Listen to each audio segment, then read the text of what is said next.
Everybody's looking at Kevin. There's no saying look at populations. It's a way out.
Take all the prisoners.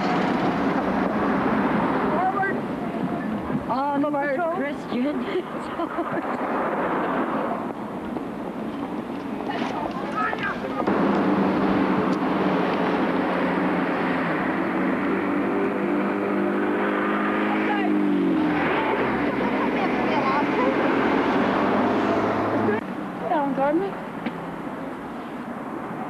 They take all the he doesn't.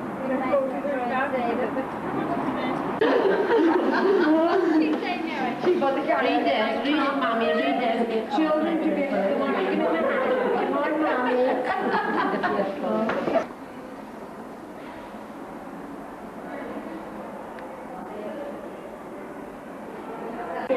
No, sorry, I haven't ever been a visitor. So I've never seen this today. Yeah.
Back here in 75, was the tail to them to craft. It's not taped very much.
Was the Saturday, and church came out of B3. That's how I remember B3 as well.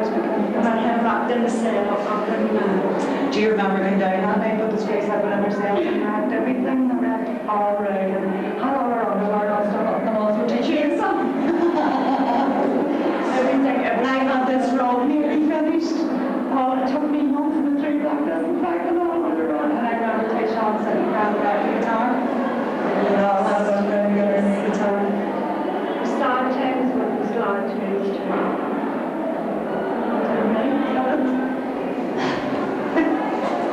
There's not good night says talk as slacks if you broke it. We could leave it on the air and get something up here to bring it flag.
There was Mary McCartney who sent down, Flo Reardon.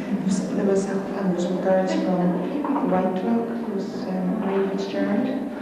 You have no political status then, Margaret? No, we were really the first. I think Bernadette Devlin had been in just previous to us coming in here, and then we came in. There were totally, confused by us. Did you have to wear a prison We uniform? we wore prison. We debated whether we would not wear a prison uniform or not, but we decided that, it was too serious to take on sort of a 6 months thing. And can you describe what the clothing was?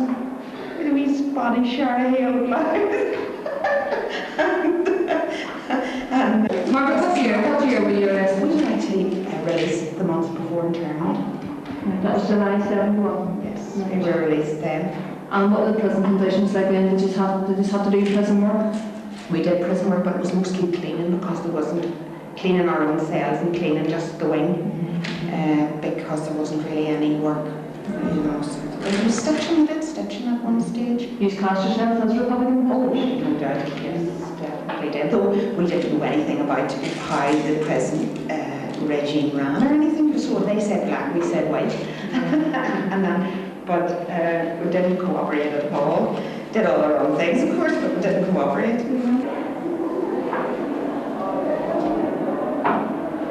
Can you tell us your name? Catherine Shields And where are you from? from Derry. And what was your name when you were first arrested? Catherine Moore. And can you tell us what year you first came in the Armagh prison? 1980, first in the Armagh. And what charge were you on? I'm not living on my care, political charge. And how long were you on remand for? At that time, I was on remand for 6 months. You got released after 6 months? Can you tell us about your rearrest and what year it was? Well, I was arrested in 1981 and I was in remand for 6 months. I was rearrested in November of 1981 and I was in remand then until 84. What charge were you on? I was on political charges. I was arrested under Supergrass, Raymond Gilmore. Can you tell us about the time of when you were during court appearances and struck search and the brutality that happened to you?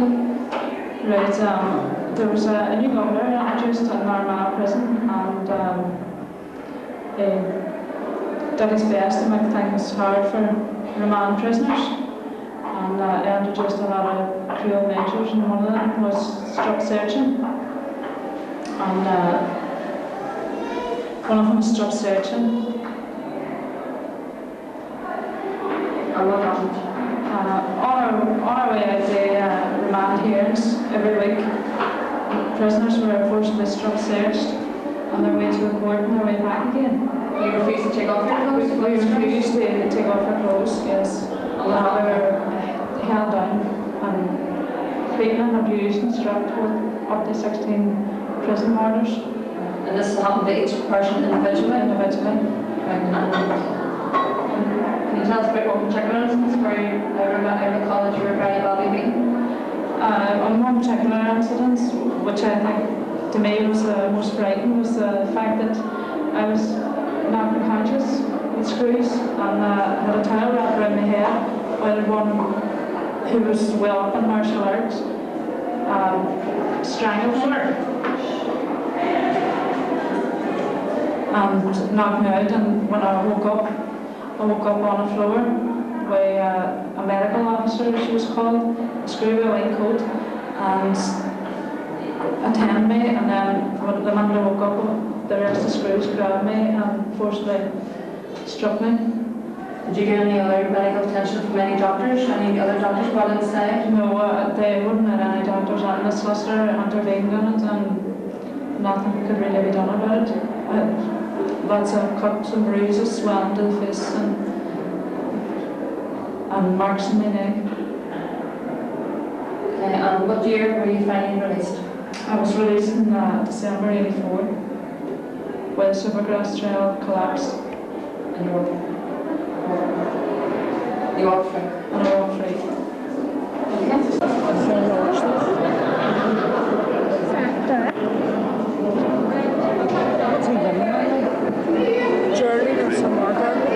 And what year did you first come in there, Mark? 1973. And what charge were you on? Explosions membership. Sentenced to 10 years. 10 years. And what was, you have political status in? Political status, How many women were in the prison with you at that time? onwards of 100 maybe, with status. And who's your senior? Ellen Hickey. And what wing were you on? A and B, and then over in the new wing, C block. Did you sell with anyone else, or were you on your own? For a while, Maria, I can't remember, me and Kevin Commons in the same cell. Who's Maria? Maria, that's my sister. And how long was she in prison for? She was in the first time for 4 years, and she was in after that again for 5 years. And what year did you finally get released? I think Maria was at least 82. But she'd been in prison on and off from 73. Tell us any stories from Armagh prison? Were you here at the time of the 1974 when the long cache was burnt? Yeah, we were here then. Can you tell us something about the protest the women had then? We made our way from A-wing up these stairs here. Wrecking as you went? Wrecking as we went, breaking these windows behind us. So we ended up, I think it was up in B3 with the governor and the chief prison officer, Miss Simpson, and 2 screws. What happened then? We stayed up there for 2 days? 2 days, I think, yeah. So we refused to come down until we had confirmation that The banners out the window? So the banners out the window. Making sure that the men who were on cash were safe. We wanted assurances from someone that they were safe. And I think eventually, maybe Father Murray, if I remember rightly, and somebody else came in and they did assure us that the men, everything has been doing, everything possible has been done for them. Who joined on the protest? Sorry? Who joined on the protest? There was loyalist prisoners here at the same time, and they offered to come along with us because although it was our men that was being brutalised in Long Cash, they wanted to show solidarity with us because of what was happening up in Cash. And did any harm come to the governor then? No harm at all. No harm to anyone. And what happened to what state was the prisoner after that protest? The prison was wrecked from top to bottom. There wasn't a door on. The showers were broken, the sinks had been taken off the walls. Anything that was breakable was broken. And it took quite a while afterwards before they would replace windows and the like. And there was a lot of personal property taken from our cells by the time we came back down here. Can you tell us your name? Kevin Carson. What age were you when you first came down that prison? 18. And what charge were you on? Conspiracy and possession. Of? Pistols. And what year was that, Kevin? 1972. And what wing were you on there in that prison? I was on the swing, B-wing. And how many other men were in with you? Then the wing was virtually full of capacity, but it was a mixed crowd. And we had like some tartan gangs, murderers, rapists, thieves. Everybody was in the wing together here at this time. And it ferried us in buses every once a day, or once a week, up and down to the court in Belfast. We were here for 3 months. How many political prisoners were there? There were well over 100 then, Republican men here that I remember. There were different shades, of course. There were like the present day sticks and groups, people like that were here too, in Armagh, and a whole hodgepodge of loyalist organisations. And can you tell us any stories, anything that you remember that stands out in your memory for all the time? When we first came here, the screws were used to running a prison their way, and they weren't used to dealing with organised Republicans, and we virtually took this wing over eventually. We didn't like sharing the place with the convicts as such, and the loyalist tartan gangs who were in for some really gruesome crimes. So we suggested that these people leave the wing. Someone had to be persuaded to leave the wing, really, and more or less took this place over. The screws were very fond of sort of laying in the heavy hand. They came in to this jail here, not used to dealing with Republicans, and they carried these massive big bundles of keys, and they were very fond of hitting people around the head with them. And they'd done it on 1 or 2 of our prisoners, and the screws were got their medicine back again. They got a good bait over the head of it, and after that there we worked through the command system with our own OCs and people in charge of all the wings. And we done our lockups. The screws didn't lock us up. We went out to the yard, or was we done our accounts and something else. The screws didn't control the place. We controlled the whole wing. I was just talking to a couple of girls earlier on there. We had come about 11:30 at night after lockup. We'd all get up in the cell windows on top of the bunks and shoot across the girls' night wing. and would start a singing Republican songs so that they're back and forward. This went on for an hour or so, and come the end of that, we tuned their transistor radios into the RTA and played the soldier's song. Right? Up on the hill here, you film here, Martin's up on the hill here. These are all loyalist houses up the back here. A lot of screws and police live up here, cops, these houses. And the modest amount of all these videos is playing the soldier's song. Got up these people's noses and they used to wave flags down. And one woman actually cracked one night and fired a shotgun down at the jail. And she ended up some days later over an A-wing with the woman, as far as I can remember. And she got some stick over doing this outward and she just cracked and fired it. And just done the Q Clark and the boys here, they attempted to escape. And they came in the reception one day and they were getting ready to, and they captured a screw. There was 6 of them together. They captured a screw and they got another screw. And they made it look like a screw had been shot. One of the fellas sliced his hand up with a razor blade, got plenty of blood on it, put on a hanky and put it over the screw's head, told him to lay dead still on the ground. He says, "No, I don't know I had weapons or not." At the time I was inside of the jail and they were out at the reception. And it said they'd shot this screw and if they didn't release them, they were going to shoot more screws. And the whole thing was covered in the media then quite well, but the boys that actually were fired and they didn't get out and they all got a bad beating that day as far as I know.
No one pregnant south Armagh.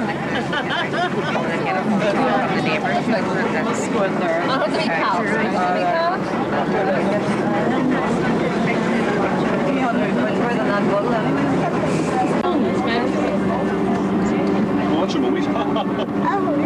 Oh, I don't trust it. Only looks nice this time of the year, doesn't it? Well, the boss who went Will the bus away on for... No, it's on this road. It was What's on this road too, right. We're back there, we'll get in on the 29th of February 1988, year tragedy. The tragedy of the death was compounded by the fact that when the families went to Craig Evans to get the remains were handed. Everybody knew that Brendan Burns' body was pretty well destroyed anyway, unfortunately. The family had been told that Brendan Bowley's body was intact, and yet were handed a scrap of clothing basically said that's your son. And they refused to accept it. And 3 nights in a row, people went home, kept going back, and then eventually some members of the family themselves and some local men here came up and checked through the debris and found that Brendan was there intact. The Brits obviously, you would think they must have known that, and they were trying to upset people, or maybe they were just afraid to go in and search the damn place properly after the explosion, so we never really know the truth. So it just made the circumstances of the death that much worse for both families. Then of course the day of the funeral, coming out of Brendan Burns' house, which is just quite close to where we're going today, naturally we had our own idea of how we were going to bury the volunteers, and the Brits, the RUC had their idea. They had the road lined across the glen right out to the house. Thousands of Brits, armoured cars, things you don't normally see in this area. We came out of the house and we insisted on going down the road because there was a Hunger Strike memorial down there to pay those Brendan to pay his last respects kind of a thing. So once we got there, I had to give a solemn promise to an RUC man that we were going. But once we got there, we went a different way. We could run the roads without them, you know what I mean? So we're Burns defeated them in death almost the same as he did in life. But there you are. Right. Thank you.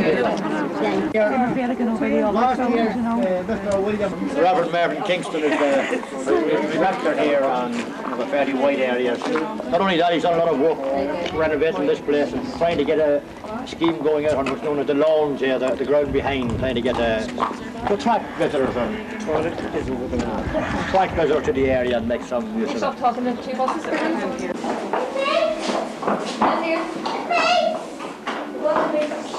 Hey guys, are you enjoying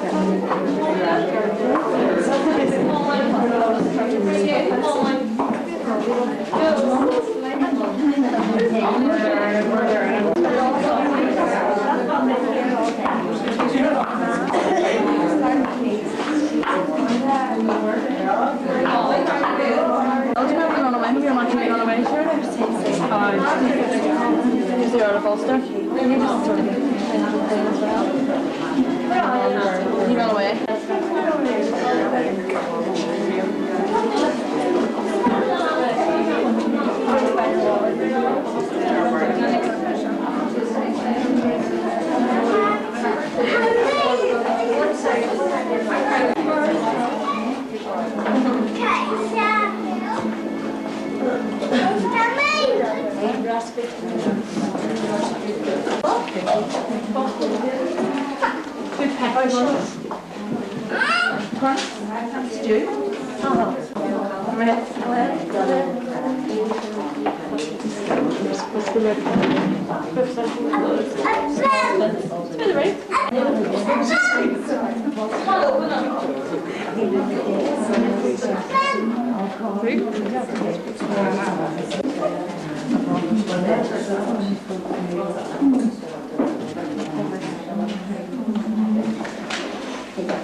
And that wall is about 3 feet inside its foundation.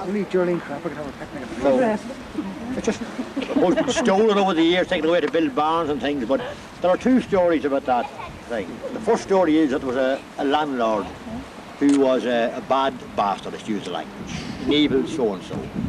And the people were afraid of him when he was alive, and when he was dying, he left orders that he would be buried inside the church. And obviously only a priest should be buried in there, but he said, no, you're putting me in there too. So even though he was dead, they were afraid of him, so they buried him inside the church. I got up the next morning, the church had jumped, you see. and left them outside. The other story is much more unlikely, that a terrible storm came about 1730 or something, and the wind and the rain got into the wall and made the whole thing slide. I think the first story is the true of myself. Yeah, the first one is true. Yeah. It's a better one for you. Jumped them as well. And then of course you have the wrong woman's grave up this way here, up towards Cooley. You ever hear of her? Yeah. Heard her story, yeah. So tell a story then. Tell a story. There was a guy up there in the Cooley Mountains, and he wanted to get married, and for some strange reason he couldn't find a woman locally, or even within a couple of parishes surrounding the area. So he jumped on a boat one night and he headed down the bay, straight to Spain. At that time there was a lot of commerce between Spain and Ireland, and he found this princess down there. But I think she was 9'2". She was extremely tall. And he asked her would she marry him and come back to his land in Ireland. So she asked him, had he much land? And he said, when I get up in the morning, I can turn around in a full circle, and as far as I can see, all the land belongs to my father. And he's an old man. When he dies, it'll all belong to me. So she said, fine, you're the one for me. Off to one of the boat, sailed home up the mountain in the dark. Went to bed, got up the next morning, she went out the front door. Lo and behold, the house was in a little hollow on top of the mountain. Right enough, as far as you can see, belonged to him, but you can only see about 10 feet near the right. She pined away and died, and she's buried on the mountain now, and the grave is still marked, the long woman's grave. Liar.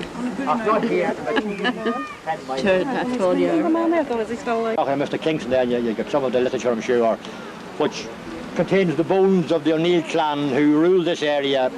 There are a castle up in Glasgow about 3 miles from here, 2 miles indeed, and they were a branch of the Tyrone O'Neills. And the vault was only discovered accidentally about 20 odd years ago. It had been covered over for a century or more. People had forgotten about that it was there. Although it's actually mentioned in McCooey's poem, I grew up to Cregan, where he says something like, I don't remember it properly, but a shame, my gargon chinish, hashti gale Tyrone. He was the sharp sword sickness that the gales of Tyrone are gone.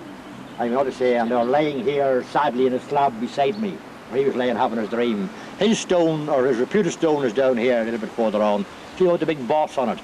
That's reputed to be his burial. We're not 100% sure, but we think it is. And another old poet, of course, called McAlinden, buried in that corner. And it's a very, I'm not actually sure of the original date of this cemetery, but it's old anyway. It's older than Tom Hartley. It should be, I think, yeah, it should be. The door just round here.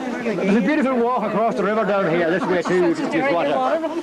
It's nice down here.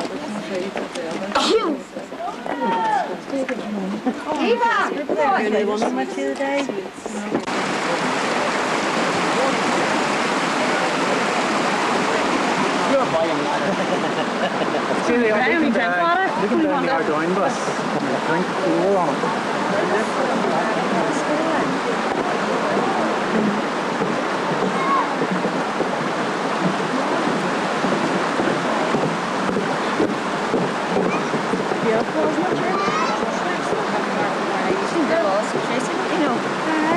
She ended up back with them.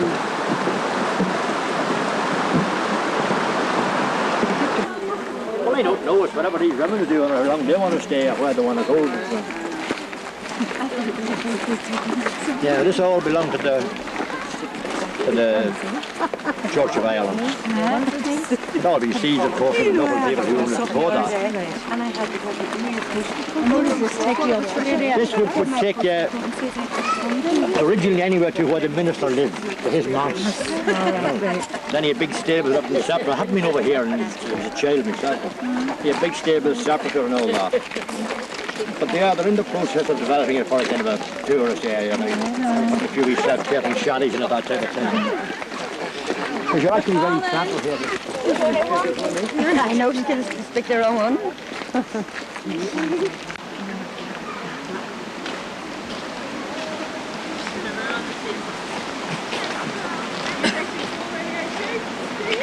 I get her back up all these steps again. I get behind mother. What are they doing?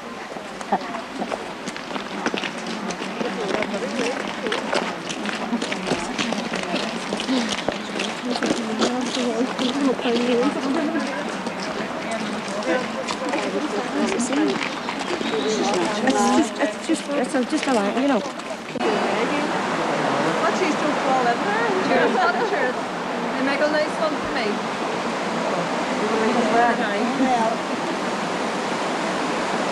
Chris, here's the rest. Come on, Martin. Hold on, Martin. Megan, here's the rest of the girl. Come on.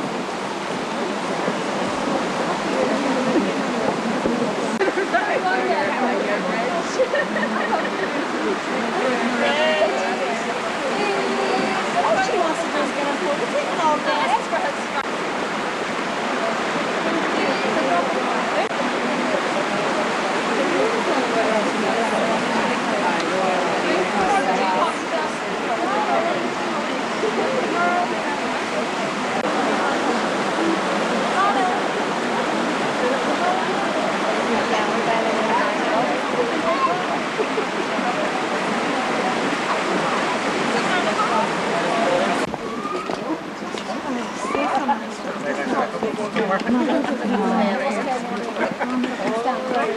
I never asked. We brought some Emily.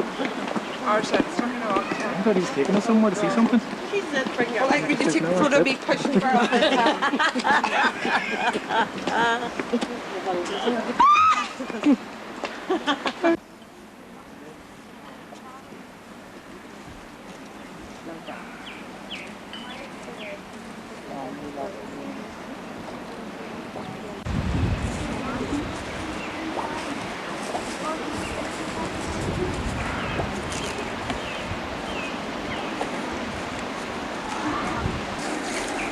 Got their own clock.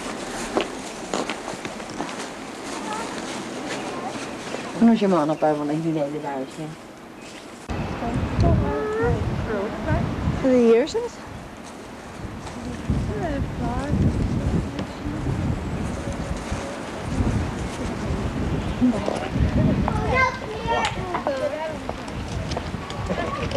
Bye-bye, Craig. You should have went to the Ardoin bus now. I so believe. They were the crowd. Yeah.